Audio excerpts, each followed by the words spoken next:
എൻ്റെ എല്ലാ പ്രിയ സുഹൃത്തുക്കൾക്കും പുതിയ വീഡിയോയിലേക്ക് സ്വാഗതം.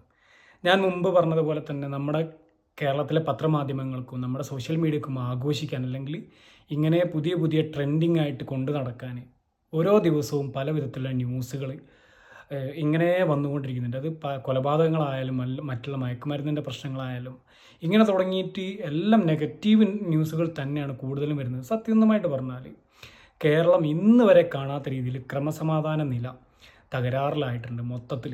അതെന്താണ്, പിന്നെ ഭരിക്കുന്ന സർക്കാരിൻ്റെ പരാജയമാണോ, ഇനി മറ്റു വല്ലതും ആണോ, ഡ്രഗ്സിൻ്റെ ഓവർ യൂസേജിൻ്റെ കാരണം കൊണ്ടാണോ എന്നറിയില്ല. എന്തെന്നെ ആയാലും നിലവിൽ കേരളത്തിൽ നല്ല രീതിയിൽ ക്രമസമാധാന നില തകർന്നിട്ടുണ്ട്. അപ്പോൾ ലേറ്റസ്റ്റ് ആയിട്ട് വന്നിട്ടുള്ള പുതിയൊരു ന്യൂസ് നമുക്കൊന്ന് വായിക്കാം. കോട്ടയം മെഡിക്കൽ കോളേജിലെ കോട്ടയം നഴ്സിംഗ് കോളേജിൽ വിദ്യാർത്ഥിയെ വിവസ്ത്രനാക്കി തോർത്ത് കൊണ്ട് കട്ടിലിൽ കെട്ടിയിട്ടു. 1, 2, 3 എന്ന് എണ്ണി കഴുത്തു മുതൽ കാൽപാദം വരെ ഡിവൈഡറും കോമ്പസും ഉപയോഗിച്ച് കുത്തിയ സ്ഥലങ്ങളിൽ നിന്ന് രക്തം പൊടിഞ്ഞപ്പോൾ ഷേവിംഗ് ലോഷൻ പുരട്ടി. മലർത്തി കിടത്തി സ്വകാര്യ ഭാഗത്ത് വ്യായാമത്തിന് ഉപയോഗിക്കുന്ന ഡംബൽ ഒന്നിന് മുകളിൽ ഒന്നായി വെച്ചു. ശരീരമാസകലം ക്രീം പുരട്ടി. മാറിൽ രണ്ടിടത്തും ക്ലിപ്പ് മുറുക്കി. വിദ്യാർത്ഥി വേദന കൊണ്ട് നിലവിളിച്ചപ്പോൾ വായിലേക്കും ലോഷൻ ഒഴിച്ചു. കോട്ടയം ഗവൺമെൻറ് നഴ്സിംഗ് കോളേജിൽ നടന്ന അതിക്രൂരമായ റാഗിങ്ങിൻ്റെ ദൃശ്യങ്ങളാണ് ഈ പറയുന്നത്. പീഡനം മൊബൈലിൽ പകർത്തിയ ശേഷം സംഭവം വെളിയിൽ പറഞ്ഞാൽ കൊല്ലുമെന്ന് ജൂനിയർ വിദ്യാർത്ഥികളെ ഭീഷണിപ്പെടുത്തി. റാഗിങ്ങിൻ്റെ ദൃശ്യങ്ങൾ തെളിവാക്കി മാറ്റുന്നതിന് ശാസ്ത്രീയ പരിശോധനയ്ക്ക് അയക്കാനാണ് പോലീസ് തീരുമാനം. കഴിഞ്ഞ നവംബർ മുതലാണ് പീഡന സംഭവങ്ങളുടെ തുടക്കം. 1ാം വർഷ വിദ്യാർത്ഥികൾ ഹോസ്റ്റൽ മുറിയിൽ ഇരിക്കുന്നതിനിടെ പ്രതികൾ സീനിയേഴ്സിനെ ബഹുമാനിച്ചില്ല എന്ന് പറഞ്ഞ് വിദ്യാർത്ഥികൾ ഒരാളുടെ കഴുത്തിൽ കത്തിവെച്ച് ഭീഷണിപ്പെടുത്തിയെന്നും എഫ്ഐആറിലുണ്ട്.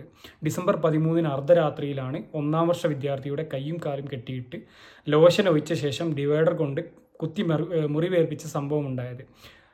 പിന്നെ ഇതാണ് സംഭവം. പിന്നെ ഈ കോളേജിൽ തന്നെ കഴിഞ്ഞ വർഷം റാഗിങ് ഉണ്ടായിട്ടുണ്ടെന്ന് പിന്നെ പുറത്തുനിന്നുള്ള റിപ്പോർട്ടുകളൊക്കെ ഉണ്ട്. അതായത് അതൊക്കെ പിന്നീടുള്ള കാര്യങ്ങളാണ്. അപ്പോൾ നമുക്ക് ഈ പറയപ്പെട്ട സംഭവം ഒന്ന് ഡിസ്കഷൻ എടുത്താണ്. ഈ അടുത്ത കാലത്താണ് വയനാട്ടിൽ ഇതേപോലെ സീനിയേഴ്സിൻ്റെ റാഗിങ്ങിന് വിധേയനായിട്ട് പിന്നെ സിദ്ധാർത്ഥൻ എന്ന് പറഞ്ഞിട്ടുള്ള ഒരു വിദ്യാർത്ഥി തൂങ്ങി മരിച്ചത്. തൂങ്ങിമരണമാണ് അല്ല, കൊലപാതകമാണ് എന്ന് പറഞ്ഞുകൊണ്ടൊരു വിഭാഗമുണ്ട്. എന്ത് തന്നെ ആയാലും ഈ വിദ്യാർത്ഥി മരിച്ചത് ഈ അടുത്ത കാലത്താണ്. അതൊരു വിദ്യാർത്ഥി മരിച്ച കാര്യമാണ്.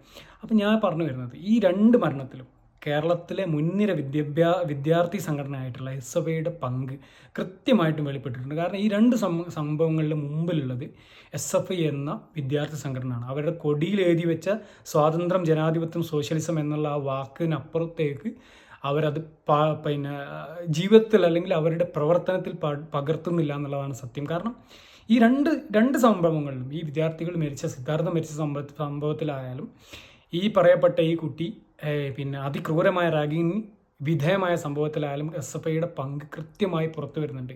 ഇന്ന് വന്ന ന്യൂസിലൊക്കെ SFIൻ്റെ അവിടുത്തെ ഈ യൂണിറ്റിലുള്ള ആളും അതുപോലെ അവിടുത്തെ എനിക്ക് തോന്നുന്നു ഈ നഴ്സിംഗ് വിദ്യാർത്ഥികളെ എന്തോ ഒരു സംഘടന ഉണ്ട്, അതിൻ്റെ പേര് ഞാൻ മറന്നു. അതിൽ പ്രധാന ഭാരവാഹിയായിട്ടുള്ള ആളാണ് രാഹുൽ രാജ് എന്നങ്ങനെയാണ് ആളുടെ പേര്. പിന്നെ എനിക്ക് തോന്നുന്നത് മലപ്പുറം സ്വദേശി എങ്ങനെയാണ്. അദ്ദേഹമാണ് 1ാം പ്രതി. അദ്ദേഹം ഈ പറഞ്ഞതുപോലെ SFIൻ്റെ പ്രധാന പ്രവർത്തകനാണ്. അവ 2 സംഭവങ്ങളിലും SFIൻ്റെ പങ്ക് വളരെ കൃത്യമായി കാണുന്നുണ്ട്. കാരണം SFI എന്ന വിദ്യാർത്ഥി സംഘടന ക്യാമ്പസുകളിൽ കൊടുക്കുന്ന ഒരു ഊർജം, അതായത് അക്രമവാസനയ്ക്ക് വിദ്യാർത്ഥികൾക്ക് കൃത്യമായ രീതിയിൽ ജൂനിയേഴ്സിന് അല്ലെങ്കിൽ കൃത്യമായ രീതിയിൽ തല്ലുണ്ടാക്കാനും മറ്റുള്ളതിനൊക്കെ SFI നൽകുന്ന ഒരു സ്വാതന്ത്ര്യം, SFI നൽകുന്ന ഒരു സന്ദേശം, അത് കൃത്യമായി എല്ലാ വിദ്യാർത്ഥികളിലും ഉണ്ട് എന്നുള്ളത് സമീപകാല സംഭവങ്ങൾ തെളിയിക്കും. കാരണം SFI എന്ന വിദ്യാർത്ഥി സംഘടന എന്നു മുതൽ ക്യാമ്പസിൽ ശക്തിപ്പെട്ടോ അതിനുശേഷം കൃത്യമായ രീതിയിൽ ഇത്തരം സംഭവങ്ങൾ എല്ലാ കോളേജുകളിലും നടക്കുന്നുണ്ട്. അവർ പല പാർട്ടി ഗ്രാമങ്ങളിലും ചെയ്യുന്നത് പോലെ തന്നെ മറ്റുള്ള വിദ്യാർത്ഥി സംഘടനകളെ പ്രവർത്തിക്കാൻ അനുവദിക്കാതെ കിരാതമായ നടപടികൾ കൊള്ളുന്നുണ്ട്. അപ്പോൾ അങ്ങനത്തെ സ്ഥലത്തൊക്കെ ഇത്തരം റാഗിങ്ങൾ ഉണ്ടായാൽ പോലും ചോദിക്കാൻ പോലും പലരും ഇല്ലാത്തൊരു സ്ഥിതി ആണ് നിലവിലുള്ളത്. അതുകൊണ്ട് തന്നെ ഇത്തരം ക്രിമിനലുകൾക്ക് ആറാടാൻ കൃത്യമായ അവസരവും കൃത്യമായ സ്വാധീനവും SFI കൊടുക്കുന്നുണ്ട് എന്നുള്ളത് പറയാതെ വയ്യ. അപ്പോൾ നമുക്ക് ഈ റാഗിങ്ങിലേക്ക് വന്നു കഴിഞ്ഞാൽ നമ്മളുമൊക്കെ കോളേജും സ്കൂളും ഒക്കെ കഴിഞ്ഞ് വന്നവരാണ്. റാഗിങ്ങൊക്കെ ചെറിയ റാഗിങ്ങും സംഭവങ്ങളൊക്കെ എല്ലാ കോളേജുകളിലും ഉണ്ടാവും.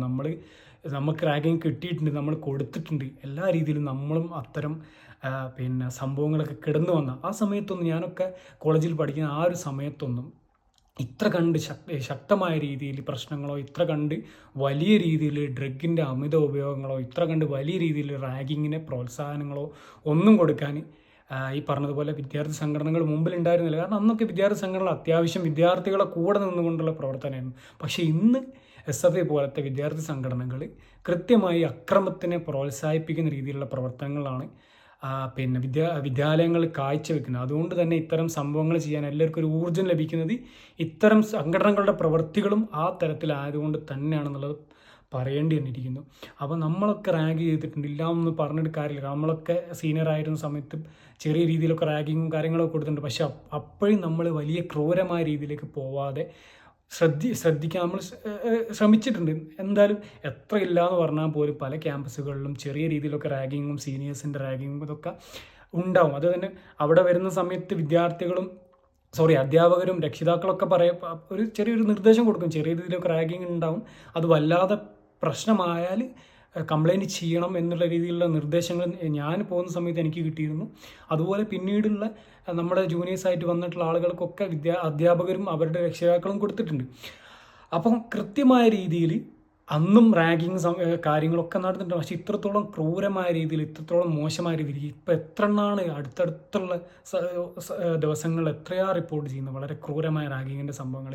ഇത്തരം സംഭവങ്ങളൊന്നും അന്ന് റിപ്പോർട്ട് ചെയ്യാറില്ലായിരുന്നു. കാരണം റാഗിങ് ഉണ്ട്, ചെറിയ രീതിയിലുള്ള റാഗിങ്ങും കാര്യങ്ങളൊക്കെ ചെയ്ത് നമുക്കൊരു ആ ഒരു സമയത്തുള്ള ഒരു എൻ്റർടൈൻമെൻറ്റ് എന്നതിനപ്പുറത്തേക്ക് അത് കഴിഞ്ഞാൽ ചിലപ്പോൾ ഒരാഴ്ച കഴിഞ്ഞ് അതേ വിദ്യാർത്ഥിയുടെ തോളിൽ കൈയിട്ട് നടക്കുന്നൊരു സ്ഥിതിവിശേഷം ആണ് മുമ്പൊക്കെ ഉണ്ടായിരുന്നത്. ഇന്നങ്ങനെയല്ല. ഇന്ന് ആ ഒരു പകയും വിദ്വേഷവും കാലങ്ങളോളം ആ കോളേജ് വിട്ട് ക്യാമ്പസ് വിട്ട് പുറത്ത് പോകുന്ന സമയം വരെ കൊണ്ട് നടക്കുന്നൊരു സ്ഥിതിവിശേഷമാണ് ഇന്ന് നിലവിലുള്ളത്. അതിന് ഡ്രഗും അതിന് ഈ പറഞ്ഞ വിദ്യാർത്ഥി സംഘടനകളുടെ സ്വാധീനവും എല്ലാം നല്ല രീതിയിൽ ഉണ്ട് എന്നുള്ളത് സത്യസന്ധമായിട്ടുള്ളൊരു കാര്യമാണ്. അപ്പോൾ ഇത്ര ക്രൂരമായ രീതിയിൽ റാഗിങ് നടത്താൻ എന്തൊക്കെ പറഞ്ഞാലും നമ്മളെപ്പോലെ തന്നെയുള്ള ഒരു മനുഷ്യജീവിയല്ലേ. നമ്മളൊക്കെ പണ്ടൊക്കെ പല സംഭവങ്ങളും ഉണ്ടാകുന്ന സമയത്ത് അങ്ങ് UP നോക്കുക, അങ്ങ് ബീഹാറിലേക്ക് നോക്കുക, അങ്ങ് പിന്നെ ജമ്മു കാശ്മീരിലേക്ക് നോക്കുക എന്നൊക്കെ പറഞ്ഞ് ഈ ഉത്തരേന്ത്യൻ സംസ്ഥാനങ്ങളിലേക്ക് ചൂണ്ടിക്കാണിക്കാറുണ്ട്. ഇന്ന് അതിൻ്റെ ആവശ്യമുണ്ടോ? നമുക്ക് ജസ്റ്റ് കോഴിക്കോടേക്ക് നോക്കുക, അല്ലെങ്കിൽ മലപ്പുറത്തേക്ക് നോക്കുക, അല്ലെങ്കിൽ കൊല്ലത്തേക്ക് നോക്കൂ, തിരുവനന്തപുരത്തേക്ക് നോക്കുമെന്ന് പറഞ്ഞാൽ മാത്രം മതി. ഈ ഒരു അവസ്ഥയിൽ കേരളം എത്തിപ്പെട്ടിട്ടുണ്ട്. അപ്പോൾ ക്രമസമാധാന നില കൃത്യമായി തകർന്നിട്ടുണ്ട്. കൃത്യമായ രീതിയിൽ കേസ് അന്വേഷിച്ച് ഈ പറയപ്പെട്ട ആളുകൾക്കൊന്നും ഈ സിദ്ധാർത്ഥൻ്റെ മരണത്തിലൊന്നും ഇപ്പോൾ അന്വേഷണമോ കൃത്യമായ തെളിവുകളോ കാര്യങ്ങളോ ഒന്നും സമർപ്പിച്ചിട്ടുണ്ടോ എന്ന് പോലും അറിയില്ല. എന്നാൽ പോലും അന്വേഷണം വളരെ ഇഴഞ്ഞാണ് നീങ്ങുന്നത്. അതുമാത്രമല്ല, പ്രതികളെ പിടിച്ചാൽ പോലും ഈ പറയപ്പെട്ട രാഷ്ട്രീയ പാർട്ടികളുടെ സ്വാധീനം കൊണ്ട് അവർക്ക് കൃത്യമായ ശിക്ഷ വാങ്ങിച്ചു കൊടുക്കാൻ പോലീസുകാർക്ക് സാധിക്കുന്നുമില്ല. അപ്പോൾ ഇങ്ങനെ പോയി കഴിഞ്ഞാൽ ഇനിയും മുന്നോട്ട് പോകുന്നതിനനുസരിച്ച് വളരെ മോശപ്പെട്ട സംഭവ വികാസങ്ങൾ നമ്മുടെ കേരളത്തിൽ നടക്കുമെന്നുള്ളത് തീർച്ചയായും ഉറപ്പ് തന്നെയാണ്. അപ്പം നമ്മൾ ശ്രദ്ധിച്ചു കഴിഞ്ഞാൽ നമ്മളെപ്പോലുള്ള അത്യാവശ്യം ബോധവും അത്യാവശ്യം സാമൂഹിക കാര്യങ്ങൾ ഇടപെടാൻ താല്പര്യമുള്ള ആളുകൾ ഇത്തരം സംഭവങ്ങളിലൊക്കെ ഒന്ന് പ്രതികരിക്കാൻ തയ്യാറായാലും ഒരു പക്ഷേ ഇത്തരം സംഭവങ്ങളിലൊക്കെ ചെറിയ മാറ്റങ്ങൾ കൊണ്ടുവരാൻ സാധിക്കും. ഈ പറഞ്ഞതുപോലെ തന്നെ പണ്ട് എവിടെയോ ഒന്ന് വായിച്ചതുപോലെ തന്നെ നമ്മൾ ആദ്യം നന്നാവുക, എന്നിട്ട് നമ്മുടെ വീട് നന്നാക്കുക, എന്നിട്ട് നമ്മുടെ നാട് നന്നാക്കുക. അങ്ങനെയാണ് പൊതുവേ. അപ്പം നമ്മൾ ഡ്രഗ് ഉപയോഗിക്കാതെ നമ്മൾ സ്വയം നന്നാകാൻ ശ്രമിക്കുക. സ്വയം ലഹരി പദാർത്ഥങ്ങൾ ഉപയോഗിക്കാതെ സ്വയം നന്നാകുക. നമ്മൾ നന്നായി കഴിഞ്ഞാൽ നമ്മുടെ ഇടതും വലതും നിൽക്കുന്ന ആളുകളെ നമുക്ക് നന്നാക്കാൻ പറ്റും. ഞാൻ ഉപയോഗിക്കുന്നില്ല, അതുകൊണ്ട് നീയും ഉപയോഗിക്കരുത് എന്ന് നമുക്ക് ധൈര്യപൂർവ്വം പറയാൻ പറ്റും. നേരെ മറിച്ച് നമ്മൾ യൂസ് ചെയ്തുകൊണ്ട് അപ്പുറത്തുള്ള ഒരാളോട് നീ ഉപയോഗിക്കില്ലെന്ന് പറഞ്ഞാൽ അവരിങ്ങോട്ട് ചോദിക്കും നീ ഉപയോഗിക്കുന്നുണ്ടല്ലോ എന്ന്. അപ്പം നമ്മൾ ഉപയോഗിക്കാതെ മറ്റുള്ളവരെ ഡ്രഗിൽ നിന്ന് പിന്തിരിപ്പിക്കാൻ ശ്രമിക്കുമ്പം അതിനൊരർത്ഥമുണ്ട്. അപ്പോൾ ഡ്രഗിൻ്റെ ഓവർ യൂസേജ് കൃത്യമായ സ്വാധീനം ചെലുത്തുന്നുണ്ട്. ഈ സംഭവത്തിൽ തന്നെ മദ്യത്തിൻ്റെ ലഹരിയിലായിരുന്നു ഈ സീനിയർ വിദ്യാർത്ഥികളെന്ന് കൃത്യമായി FIRലുണ്ട്. അപ്പോൾ ഞാൻ പറഞ്ഞു വരുന്നത് ഈ കേരളത്തിലെ ക്രമസമാധാന നില സർക്കാരും മറ്റുള്ള ബന്ധപ്പെട്ട പോലീസ് അടക്കമുള്ള ഉദ്യോഗസ്ഥരും കൃത്യമായി ഇടപെട്ടുകൊണ്ട് വീണ്ടും നല്ല രീതിയിലുള്ള കേരളത്തിൽ ഇന്ന് വളരെ അപകടപ്പെടുന്ന രീതിയിലാണ് ക്രമസമാധാന നില തകർന്ന് തരിപ്പണമായിരിക്കുന്നത്. അപ്പം ഇത് കൃത്യമായി ഇടപെട്ട് കൃത്യമായി പരിഹരിച്ചില്ലെങ്കിൽ വലിയ വിപത്തിന് മുന്നോട്ട് ഇനിയും നമ്മൾ സാക്ഷ്യം വഹിക്കേണ്ടി വരും. അപ്പം ശ്രദ്ധിക്കുക. ഇത്തരം റാഗിങ്ങിലേക്കൊന്നും പോവാതെ ചെറിയ ഒരു എൻ്റർടൈൻമെൻറ്റിന് വേണ്ടിയിട്ട് തമാശയ്ക്ക് വേണ്ടിയിട്ടുള്ള ചെറിയ ചെറിയ കുഞ്ഞു കുഞ്ഞു റാഗിങ്ങൾ, ഡാൻസ് കളിപ്പിക്കുന്നത് പോലെ, പാട്ട് പാടിക്കുന്നത് പോലെ, അല്ലെങ്കിൽ എന്തെങ്കിലും ഒരു മോണാക്ട് ചെയ്യിക്കുമ്പോൾ ഇങ്ങനെയൊക്കെ ചെറിയ ചെറിയ റാഗിങ്ങളൊക്കെ നമ്മളൊക്കെ ചെയ്തിട്ടുണ്ട്.